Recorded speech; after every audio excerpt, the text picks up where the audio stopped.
Day 5 of the Itty Bitty Art Challenge. Yay, everybody who's been participating. It's been wonderful to see your work.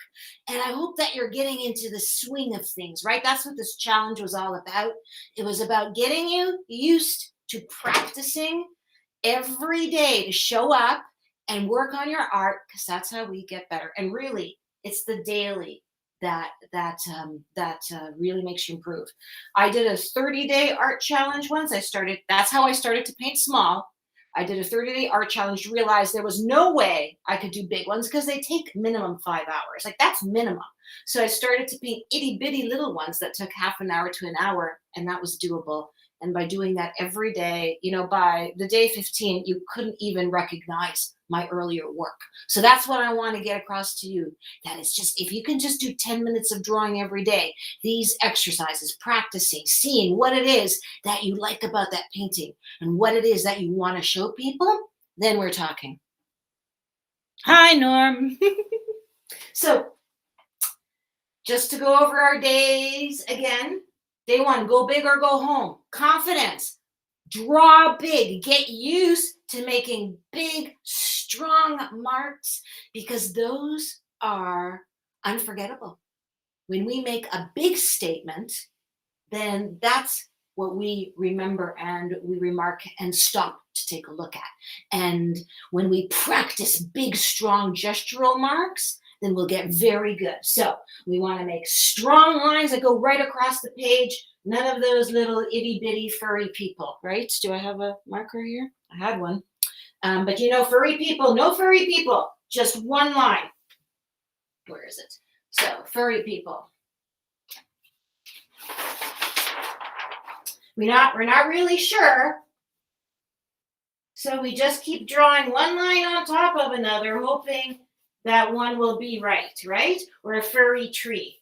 No furry. We go strong lines. This is really, really compelling to us. Day 2, see, draw what you see, not what you know.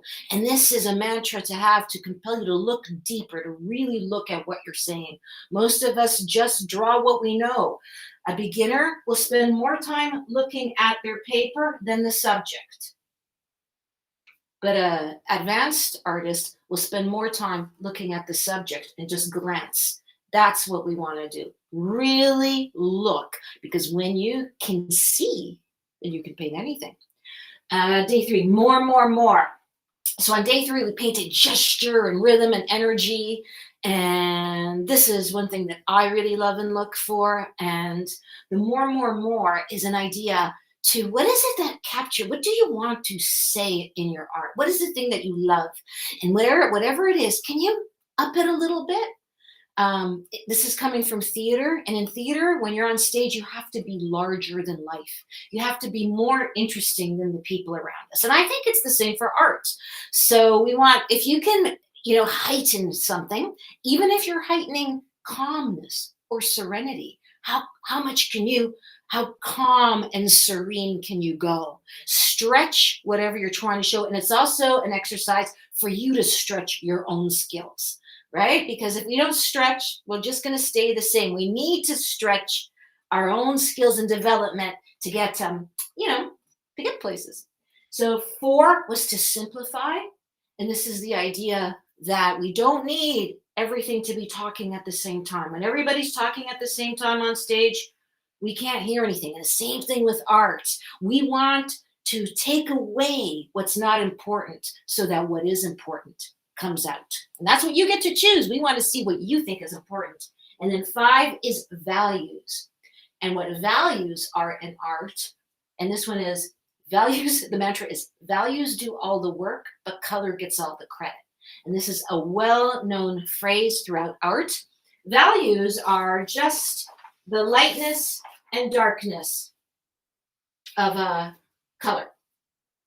And every color goes from super dark to light. And then here would be the middle. And you go from dark to middle to light. And this is what makes 3D objects on your page. If you look at a lot of beginner artists, they don't paint shadows. It's all line work and there's no shadows, and it's beautiful. It can be beautiful and designy and all that lovely stuff. But if we want to create form, then we need to start looking at the values and the differences. See, that's just two, but here there's up to 10 different values. So values are tricky. Black and white, they're quite simple to see, but once you put them in color, oh, now it gets tricky. And sometimes the value, depending on what color is beside it, will look completely different. So values do all the work. Means if you're a beginner and you're starting to paint with color, then check and see if your values are right. And what you want to do is you want to check, are my lights super light? Are my darks super dark? Because these two, when you put them together, that's contrast, right? Dark beside light, this is contrast, and it's super compelling to us. Again, our eyes, the way our evolution, the way we've developed, contrast will bring our eyes right in. So we want to work on our values, and this will help us to create 3D. Remember, this is just a 2D, and we're trying to get the illusion of 3D in there. So values do that. And that's about it. So these are 5 elements of art. Well, you know, some of them might not say some of them are values of fine art, but I think they are. They should be. I stole Go Big and Go Home in the Confidence from improv comedy, and it works. And the same thing with energy. Sometimes it's like rhythm and motion, but I think energy is important.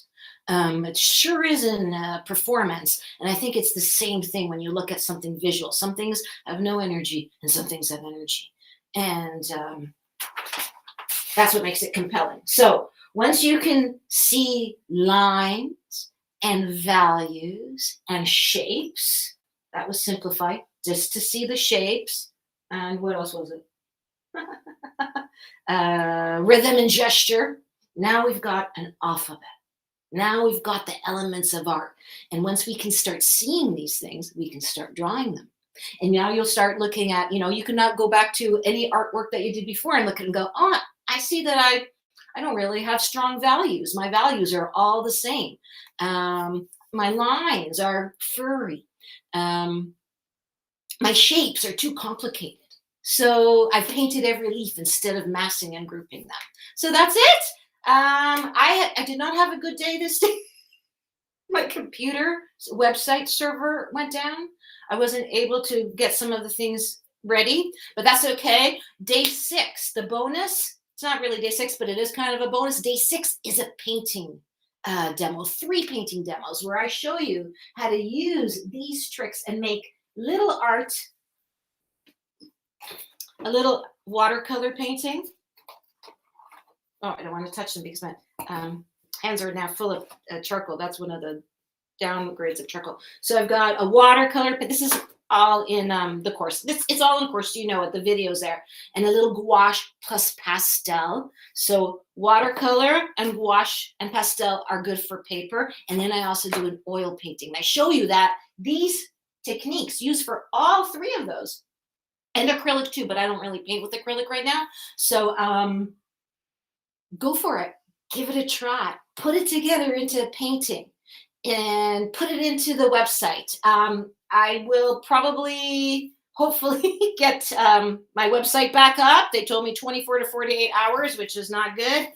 And then we're going to give out the winners for the people who participated. I'm so happy that you were there. And then I will let you know about my launch, because this was all a celebration for my itty bitty mini intro to oil painting course that I've just finished, that I've just launched into the world. And it tells you everything you need to know to start oil painting, gives you in very clear terms all the tools that you need. I mean, I just start with 4, but it gives you the whole range of what you can do and all the styles and techniques and processes available to you, so that will keep you going for a year or 2. And practice is where it's at. And I always advocate draw big, but paint small because you can paint one of these in an hour and a half or less. These take longer because of the sides. But if you don't have the sides, you can do this in a short time. And you can find an hour, right? You can do one painting a week. And think about it. If you do one painting a week at the end of the year, you have painted 52 paintings. And that's a lot of learning. And the principles are the same, whether you're painting small or big. The only difference is when you go to paint big, you're going to need a bigger brush. You're going to need more paint, and you're going to be using your arm instead of your wrist. So that's why when we're practicing drawing big, we'll be ready to make the leap. But there's nothing more depressing than taking a big canvas, not really knowing what you're doing, spending 5 to 10 hours on it, and at the end going, it's a disaster and I don't know why. So over time, every week, if you showed up and painted one painting a week, you will start to learn to see. And I'm still amazed. Like I look at paintings now and I see so much more, and I'm already forgetting about my beginners when at the beginning, when I would just look at a painting and go, I don't know. How did they start? I don't know where to look or what the beginning is. With practice, you're going to get it. You're going to see the alphabet. It's going to be like learning to read. You're going to be able to see it. And then that's it. You'll never remember what it's like before when you didn't see these things. So that's it. Keep going. Don't give it up. Just keep showing up and keep drawing and painting, and you'll become a master. That's it. Be the last person to give up. That's all. All right. Very good.